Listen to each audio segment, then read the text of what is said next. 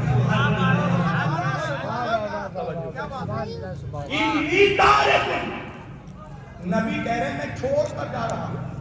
یہ چھوڑ کر جانے کا مطلب اسی سے ملتا جلتا ایک جملہ اللہ نے قرآن میں کہا ہے. نبی نے حدیث میں کہا انی تارک، اللہ نے قرآن میں کہا انی جاعل.